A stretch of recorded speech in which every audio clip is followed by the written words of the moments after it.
ayan. Makakita tayo. Irok pala tawag dito. Ito yung ginagawang kaong. Ayan, makikita natin. Galing pa talaga sa sanga niya. Tapos tinatanggal. Tapos lulutuin yan. Kita nyo naman kung gaano karami. Okay. Bibidyo tayo dyan mamaya.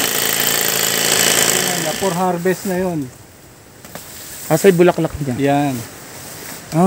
Ito. Tabi-tabi po. Ayun, nakakita tayo. Bulaklak yan. Bulaklak na yan. Ngayon, magiging ganun yan. Tapos pagka lumabas na yung bunga, asa na? Ayun ang lalaki na. Naku, kumpul-kumpul din. Zoom natin ng konti. Ayun Tapos yung unang-unang video, baligtad. Ando doon yung hinarvest na. Oo. Yung nakita natin, yung unang-una sa video. Kaya pag ito in-upload natin mga mahal ko, una rin nating makikita yun na hindi tayo nalito. Nakakita tayo ng maliit na puno ng erok, bulaklak, at ito na yung bunga. Kaya pala nakakapagtaka doon, bulaklak, kumpul-kumpul. Ayan pala, pag naging bunga na, ayan din siya. Kumpul-kumpul din. Okay. Kaong, yan yung ginagawang kaong ha. Hopefully, swertein tayo, makakita tayo ng niluluto na kaong. Okay. Dito tayo ngayon ha. Makakakita tayo ngayon dito kung saan yung proseso ng pagluluto ng kaong. Ito yung mga tangkay. Tingnan nyo naman kung gaano karami yan. Ayun pala rin galing doon matututukan ng ginagawang kaong ha.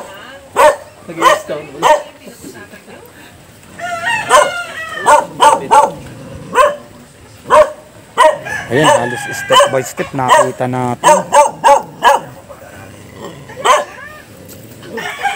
Bali ito, ano na, saang proseso na to lumakad? Yung pagkatanggal niya sa tangkay. Pagkatanggal sa tangkay, ito nilalaga. Nilaga. Ito yung nilalaga. Tapos nung nilaga na, ito na yun. Mga ilang oras ba yan yung nilalaga? Mga 4 hours pag una. Mga 4 hours. Mga 4 hours na nilalaga. Tapos po ate, Puputulin siya. puputulin. Ito po yun, nung po pinutol. Pupungusin kung tawagin. Pupungusin kung tawagin. Ito na yun. Pinuputol po siya. Tapos po ate, ito na yung... Na siya. Ayun, sinusungkit. Sa bawat bilog po ate, 3 piraso. Conforme, mayroong 4. May 4 din po. May 2 lang. Ayun yun. Kasi ang laman, ang laki. Yan, picture mo rin yung lola ko. Ilang taon na kayo? Si Lola Sam. Sa video. Nay, pwede po kayo magsalita. 89 na yan. 89 na si Lola. Nakakapagtrabaho pa. Nakakatuwa naman. Kasi pati sa akin gusto niyang itabo yung plano. Ayun, simple lang pala yung kabisado na ni Lola. Thank you, mahal. Ngayon na yung kaong. Pagkatapos po atin yung nakuha nyo na yan, paano na naman po ang gagawin natin? Isasali naman ngayon dun sa drum na may tubig. Isasalin po sa drum na may tubig. Nakababad siya. Nakababad po. Nang gaano po katagal yun? Mga tansya lang po natin. Kasi lingguhan ang pick up nito. Ito, makababad lang siya ng kahit 24 hours. Naka-expand na siya. Nakapag ano na. Parang lolobo, mamamaga. Lalong puputi siya. Lalong puputi po. Pagkatapos po nun, yun, i-delete ano na yan. kukuhanin na po sa inyo. Gano'n na. Ilalagay sa mga bote. Hindi nalulutuin yun. Tapos na yun, finished product na yun. Lulutuin pa yan nila. Lulutuin pa po nila. Pag nasa kanila na to, Basta ikaw ang pakakasalan. mga kawa-kawa. Niluluto uli, tapos inaasukalan. Tapos po, pagkaluto na, baka palamigin muna bago ilagay na sa bote. Yun ang kinasambol ngayon. Yun, ang galing ha. Nakita natin ngayon ha. Buhat dun sa, nagbabaklas dun sa pinakasang ha. Papalang makaluwag-luwag. Kung gaano karami yun. Tapos nakakita rin tayo ng maliit na puno. Malaking puno na may bulaklak. Tapos naging bunga na. At hinarvest na. Niluto na. Tapos ayan na yun. Biniyak siya, binalatan. Bali po ate, kung ito buo, Ito buo po ba ito? Isang piraso po. Hindi.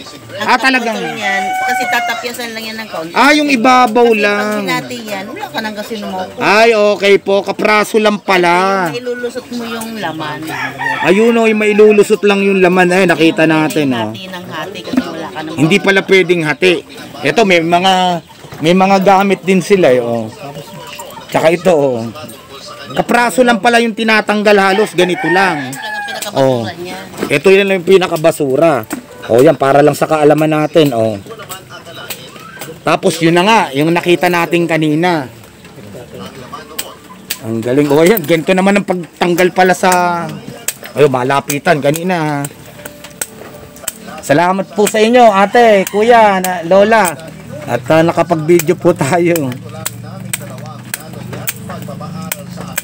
O, pagsanay na, parang baliwala na lang. Bago ilalaga. Bago ilalaga na po pala yan. Yun po yung inaabot ng 4 na oras na paglalaga. Ito meron lang naman yun. Unang laga. Ay, mas mababa. Ayun, sa unang laga niya lang. Init ka pa ng tubig. Opo, tama. Pangalawang laga na niyan, mga 2 oras na lang yan. Eh kuya, pwede po ba nating maikwento lang kung marami po bang mga katulad nyo na naggaganito rin po na hanap buhay? Marami. Marami rin po. Dito haros parang Dito yung halos ganito nga. Dito po sa lugar na ito, puro ganito na. Eh di ibig sabihin po, maraming nakatanim. Maraming Kung saang lugar kinukuha. Ay, dahil nga sabi mo pala, hindi nga halos tinatanim eh. Kusa lang na. pati Magallanes, Thailand, Iba-ibang lugar din pala sa bayan ng Cavite. Badeo. So dito yung capital ng mga nagagawa. Capital ng talagang gumagawa, nagluluto. Eh hindi nga rin pala biro yung proseso na yung tinatawag na yan para makapagbumili tayo ng kaong. Anong proseso nito Bago mapakinabangan yung talagang mismong bunga at makainan ng tao. Okay, ayan na. Bagong content na naman yan sa vlog natin. Nakita natin. Sa kabila. Lutuan din. O sige, silipin din natin yun. Para alam nila na, ayan si Kuya. Maraming salamat kay Kuya. Ayan, nakita natin. Sila yung mga nagagawa ng kaong dito sa lugar po ng Bueno Munti, Indang, Cavite. Okay, salamat kay Kuya. Si ate, ano lang po kayo? Mapanood sa si ate tsaka si Lola. Ayan, tingnan nyo. Si Lola nakakapanghanga, kahit sa edad niya na yun, nakakapagtrabaho pa siya. Pero ate, yung po bang namimili sa inyo niya, nalulutuin pa, binabayaran po ba o inuutang pa po? Hindi, cash to cash na. Ayun! Kasi hindi naman pwede namin ito utangin sa puno eh. Opo nga naman. Tama. O di talagang pwede natin sabihin kumikitang pangkabuhayan din. Kaya lang talagang yung proseso na sa pagkuha pa lang yan, Hirap talaga. sa pagdadala rito sa lugar ng, ayun na, Tiyagaan. lalaon po, tatanggalin sa sanga, lulutuin, lalagain ng pagkatagal-tagal din pala. Tapos yung susungkutin po. Sa uyo na Baliches pa po ako. Sa Nubaliches pa po. Malayo. Malayo po talaga, Nubaliches, Quezon City po, Lola. Nandun lahat ang mga angkan naman ng mga ito. Yun. Okay. Na ako ng anak. Opo. Okay, thank you very much sa kay Lola. Lola, kaway lang pong konti. Ayan si Lola. Ate, thank you very much kay ate. Okay. Kuya, mabay na ulit. Thank you very much sa inyo. Ibang lutuan na naman ito ng tinatawag na irok na ginagawang kaong. Ay, magandang araw po, ate, kuya. O, yan, ganun din yung proseso nila. Talaga parang maraming nagtatrabaho nung ganitong klase ng ano. Ayun, pagka Ayun, yung nilaga na rin. Ayun din, yung tinitibag ni Kuya.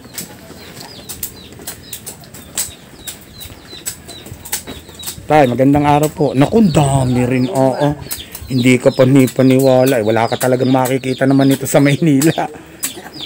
Kuya, yung sa ganito pong larangan ng paghahanap buhay na ganyan, mga ilang taon na rin po kayong nagaganyan? Ay, matagal na ho. Matagal na po.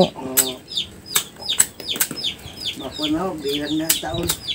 Taon na rin pala. Kuya, tuwing kailan po ba kayo kumukuha niyang mga bunga na yan para Ayan, katulad po niyan, para magsimula kayo na magganyan, tuwing kailan po? Ilang beses po sa isang linggo o sa buwanan? Sa buwan? Linggo-linggo ito. Linggo-linggo po. Pag-harvest. Ibig sabihin, kuya, halos hindi na uubos yung tinatawag na irok na yan. Hindi ko naubos yan. Marami ako kasi sa tabing ilog kinukuha. Marami sa tabing ilog. Tabing ilog. Ako'y pag uwi ng Maynila, makabili ng kaong. Malaman ko kung magkano ang kaong doon. Sa hirap din pala ng ginagawa. Kung ano, maraming proseso. Yung sa maraming proseso. Tsaka yung pong pagbubuhat ni Re, naku, bigat din nga naman ito. Hindi naman po. Tulad niyan, lalaga bago pupungusi, susungkitin. Opo, tama. Tapos pagkasungkit, sa drum na lang yun, bababad. Opo, para umanong araw. Umalsa. Hello ate, ano ka lang sandali. Ayan o. Ayun, yung katulad din kay Lola na yun, pagka talagang biyas na. Parang andali lang eh. Ayan, yung pagka binibiyak. Pagsusungkit.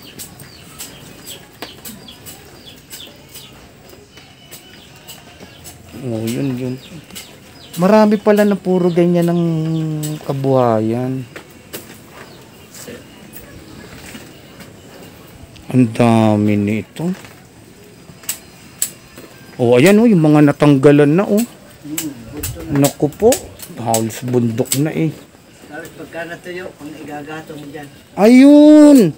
Ito pala magagamit pa pag natuyo panggagatong doon sa nilalaga na yun Yung pinaglalagaan ng halos nasa 4 na oras daw. Fertilizer na to, yung pagka natuyo na. Mataba na sa lupa. Pinakabalat na ganyan, marami na rin gamit. Halimbawa ate, saan natin pwedeng gamitin itong balat na ito? Pag natuyo yan, fertilizer. Pag natuyo pala to, ginagamit din na fertilizer. Tapos pinag-aaralan na rin ng mga estudyante maging filter. Maging? Filter po ng tubig. Filter ng tubig. Ano yun, Sam? Yung parang thesis, parang ganun? Marami Nagtitis. na mga estudyante. Marami na pong, ayun, may nalaman tayo kay ate. Marami nang kumukuha ng mga ganyan na nagawa nilang thesis na filters. Kumbaga ngayon, nasa proseso na ng pag-aaral. Okay, salamat kay ate, sa mga ate natin at saka kila. Ito si Kuya. Kuya, maraming salamat sa iyo. Thank you very much po sa pagpapaunlak na ma-interview sila. Mas nagiging makatotohanan po kasi yung video pag may interview Marami po kasi kung binidyong mga halamang gulay, ayaw, nahihiya, ewan. Pero kahit hindi naman sila kasama sa picture, ayaw din po nila. Kaya ako'y masaya po pag pumapayag na ma-interview na sasama sa camera. Yun nga po, pero wala po. Marami na po ko na... Yun po kasi yung talaga yung yung video ng mga sa agriculture, kumbaga. Okay, thank you very much kay Kuya. Kay ate, maraming salamat sa mga kwento niya. Huli ka rito, Nini. I-subscribe mo yung YouTube ko para makita mo. Ate, thank you very much. Ate, bye-bye. Yung TARO, tapos letter G. Taro G, kumbaga. Ayan. Okay, thank you very much po sa inyong lahat. Ayan, salamat. May bago na akong karir. Ayan. Sam, pinapractice na magganun, So, yan palang tinatawag na erok ako ngayon lang ako na-expose dito Hindi naman natin talaga alam itong erok na ito at wala naman itong kaong na dito sa atin pero dito pala erok ang tawag. Yun lang po ba yung erok dahil hilaw pa po siya? Tama po ba? Opo. Sa madaling salita, pag naluto, kaong na po siya. Ayan dami. Huli na yan, mahuhugasan ng maigi, ibababad sa tubig, medyo mamamaga daw para pumuti. At pagkatapos noon, may mamimili na sila. Salamat naman at yung mga kapitalistang namimili, hindi inuutang. Kas talaga. Kuya, pwede ba tayong magkwento ate kung paano ba bilihan? Per kilo, magkano po kung pwede natin sabihin? 45 pesos po per kilo. Minsan may napunta, 50. Extra. Ayun. Naku po di. Ang hirap din palang tatrabahuhin eh. Ang dami ng 1 kilo niyan. Tiyaga-tiyaga. Tsatsagain lang din pala. Ito pala yung sasabihin natin, maigi sa walang ginagawa. Kung may kasabihan kaysa tumukha nga. Opo. May mga probinsya na po ako napuntahan. Hindi lang natin pwede pong banggitin eh. Maghapon lang eh, nag-aantay ng mag-inuman eh, saka po pupunta ron. Eh, pwede naman tumulong na kahit sabing abutan lang eh. Mas gusto pa po yung tambay. At mag-aantay ng mga birthday yan o may magkaya ang uminom, saka lang po iinom. Ay, Sila nako. naman eh, gusto mag-marites, mag-irok na lang sila. Opo. Eh, kaya lang po, parang dito lang yata maraming tumutubong gayaan. Marami dito. Sa malapit sa ilog. Ayun, no, malapit din pala sa ilog, natubo pa pala yung mga ganyan. Lahat ng ilapunan. Ayun, ang hindi tayo makapaniwala, halos hindi na po pala itinatanim yan kung saan tumutubo po. Oo. Kasi nakalat mo yun. Hindi nauubos pala. Ang galing. Kami gumulang, nasibol na ho yun. Parang ganyang mga laglag na nyug, sumisibol. Laglag na nyo, sumisibol din. Okay yan. Ang dami na naman nating natutunan. Okay, thank you very much talaga sa inyo pong lahat. Okay, babay na yan. Ang dami na naman nating natutunan. Erok yung nagiging kaong. Tama ba? Erok po yan na nagiging kaong. Pero may prosesong pinagdadaanan. Mahirap na prosesong pinagdadaanan. Salamat na lang at binibili ng kas ng mga mamimili. Okay.